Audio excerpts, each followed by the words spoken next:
first reading from the prophet Jeremiah, spoken before. His prophecy is during the Great Babylonian exile in 500s, probably the second most dramatic event in the Old Testament, first being the enslavement in Egypt. So this is where Babylon, that's currently Iraq, invaded Israel, forced all of them to live in exile and Babylon. Okay, not good.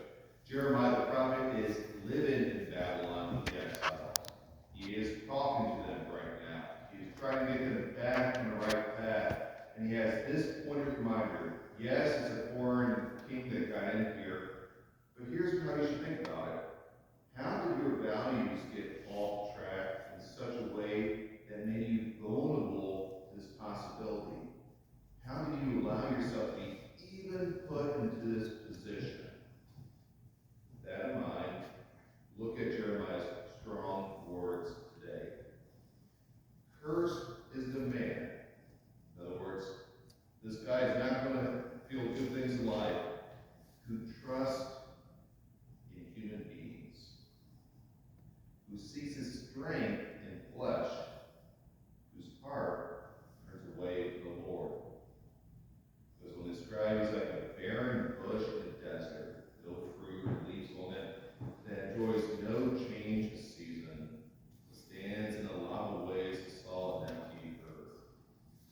Not very life-giving. But why? It's a person who tries to organize his life based on what others think, and based on the priorities of this world.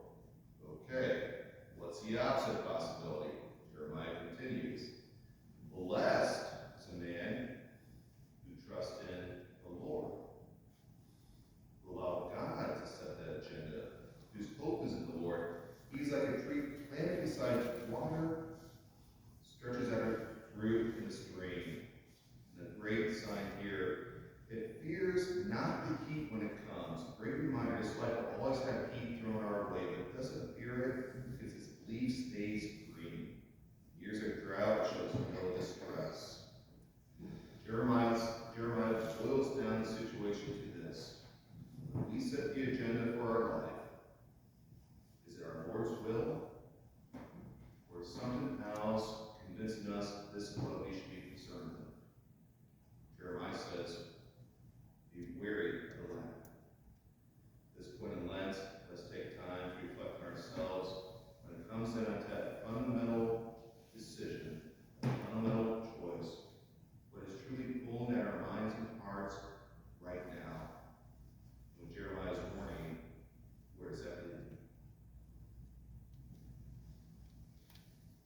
Let's stand off.